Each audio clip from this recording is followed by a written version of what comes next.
નમસ્કાર મિત્રો, health tips Gujarati ચેનલમાં આપનું સ્વાગત કરું છું. મિત્રો, ઉનાળો પૂર્ણ થવાનો હોય અને ચોમાસું શરૂ થવાનું હોય આ સમયગાળો છે ત્યારે આપણે ત્યાં એક સરસ મજાનું ફળ જે છે એ ઢગલા મોઢે મળી રહ્યું છે અને ગામડામાં ખૂબ આસાનીથી મળે છે અને એ ફળનું નામ છે મિત્રો જાંબુ.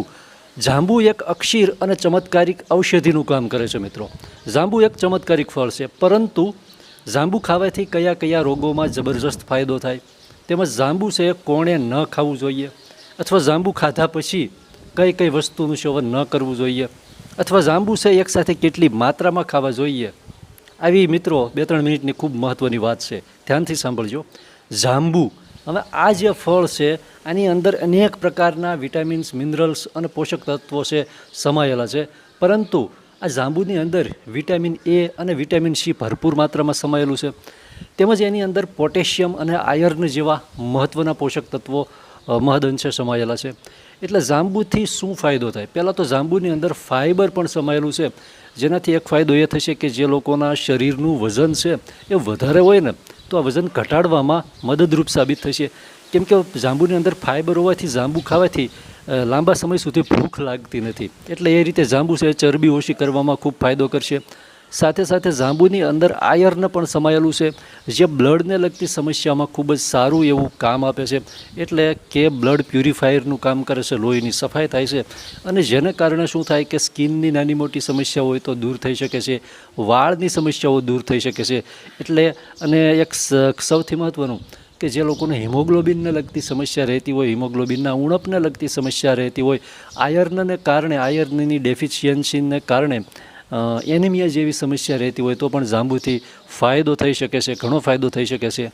એ સિવાય સૌથી મહત્ત્વનું કે ડાયાબિટીસ માટે, એટલે કે શુગરના દર્દીઓ માટે, તમે ઘણી જગ્યાએ વાંચ્યું હશે, સાંભળ્યું હશે કે ડાયાબિટીસના દર્દી માટે જાંબુ છે એક ચમત્કારિક દેશી ઔષધિ તરીકે કામ કરે છે. ડાયાબિટીસ સંપૂર્ણ કંટ્રોલમાં કરી શકે છે જાંબુ. એટલે ડાયાબિટીસવાળા લોકો માટે જાંબુ જે છે ખૂબ ફાયદો એટલા માટે કરશે કેમ કે સ્વાદુપિંડ અને જે ઇન્સ્યુલિનની પ્રક્રિયા છે એમાં જાંબુ છે ને એક નેચરલી એવો સોર્સ છે કે જે ખૂબ જ ફાયદો કરે છે શુગરની સમસ્યામાં. એટલે ડાયાબિટીસવાળા લોકોને ખૂબ ફાયદો થશે જાંબુ ખાવાથી. એ સિવાય મિત્રો, જે લોકોને ડાયાબિટીસની સમસ્યા છે તો જાંબુના જે બીજ, એટલે કે જાંબુના જે ઠળિયા છે, આ ઠળિયાનું ચૂર્ણ છે ને એ પણ ડાયાબિટીસની સમસ્યાને, એટલે કે શુગરને કંટ્રોલ કરવામાં ખૂબ જ સારો એવો ફાયદો કરે છે. એટલે જાંબુના ઠળિયાને બરાબર સૂકવી અને એનું ચૂર્ણ બનાવી અને અડધી ચમચીથી 1 ચમચી જેટલું દૈનિક હુંફાળા પાણી સાથેનું સેવન કરવામાં આવે તો ડાયાબિટીસમાં જબરજસ્ત ફાયદો થાય છે, ખૂબ સારો એવો ફાયદો થાય છે. ડાયાબિટીસ સંપૂર્ણ રીતે કંટ્રોલમાં પણ રહેશે જો પરેજી પાળવામાં આવે તો. એટલે એ રીતે હવે સૌથી મહત્ત્વની મિત્રો કે જાંબુ છે કોણે ન ખાવા જોઈએ. કેમ કે જાંબુ ખાતી વખતે થોડી સાવચેતી એ રાખવાની છે કે જાંબુ એકસાથે વધારે પડતા ન ખાવા જોઈએ. ઘણી વખત તમે જોયું છે કે જાંબુ છે એકસાથે 4 થી 5 જાંબુ મોંમાં નાખી દઈએ પછી તમને ગળામાં ભરાઈ રહેતા હોય એવું લાગે, અથવા એમ ડૂચો ચડી જતો હોય એવું લાગે.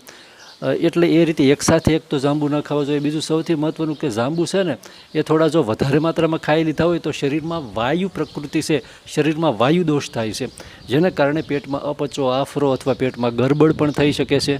અથવા જે લોકોને પેટમાં કોઈ સમસ્યા હોય, પેટની સમસ્યા, જેમ કે પેટમાં ગેસ રહેતો હોય અથવા ગેસ ભરાઈ ગયો હોય, અથવા અપચાને કારણે પેટ છે ફૂલી ગયેલું રહેતું હોય, જેને કારણે પેટમાં દુખાવો થતો હોય, તો આવા લોકોએ જાંબુ છે ન ખાવા જોઈએ.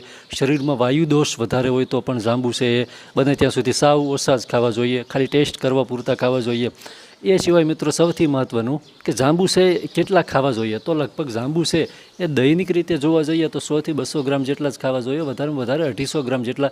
એનાથી વધારે જાંબુ ખાવામાં આવે તો શરીરમાં આગળ કીધું એ પ્રમાણે પેટની સમસ્યાઓ થઈ શકે છે, શરીરમાં વાયુ પ્રકૃતિ વધી શકે છે, અને જેને કારણે પેટમાં દુખાવો થાય અથવા પેટમાં અપચો અથવા પેટમાં ગરબડ જેવી પણ સમસ્યા થઈ શકે છે. એટલે એકસાથે વધારેમાં વધારે જાંબુ 100 ગ્રામથી 200 ગ્રામની મર્યાદા સુધીમાં ખાવામાં આવે તો કોઈ વધારે નુકસાની થતી નથી. એ સિવાય સૌથી મહત્ત્વનું કે જાંબુ ખાધા પછી 2-3 વસ્તુ એવી છે કે ન ખાવી જોઈએ. જેમ કે જાંબુ છે તમે 50 કે 100 ગ્રામ જેટલા જાંબુ ખાધા છે તો તરત એકસાથે વધારે પાણી ન પીવું જોઈએ. બીજું એક સૌથી મહત્ત્વનું સોર્સ એ છે કે તમે જાંબુ ખાધા છે તો જાંબુ ખાધા પછી તરત દૂધનું સેવન ન કરવું જોઈએ, નહીંતર એક પ્રકારની શરીરમાં નેગેટિવ ઇફેક્ટ જે છે એ ઉત્પન્ન કરે છે. એટલે કે જેમ વિરુદ્ધ આહાર લેવાથી શરીરમાં ઘણી વખત નેગેટિવ પ્રક્રિયા થતી હોય છે, એ જ રીતે એવું થતું હોય છે કે જાંબુ ખાધા પછી, આમ તો એવું જ આયુર્વેદમાં કહેવાયું છે કે કોઈ પણ ફળ સાથે કે ફળ પછી તરત દૂધ ન ખાવું જોઈએ. એ મુજબ જ એ નિયમ મુજબ જ મિત્રો જાંબુ ખાધા પછી પણ તરત દૂધ છે એ બને ત્યાં સુધી ન જ ખાવું જોઈએ. અડધો પોણો કલાકના સમય પછી જ જો દૂધનું સેવન કરવું હોય તો કરી શકાય. બાકી જાંબુ ખાધા પછી તરત પાણી વધારે ન પીવું અને દૂધ વધારે ન ખાવું જોઈએ. બાકી જાંબુ એક એવું નેચરલી ફૂડ છે, એક એવું મીઠું ફળ છે કે જે ડાયાબિટીસવાળાને પણ ખૂબ ફાયદો કરે છે.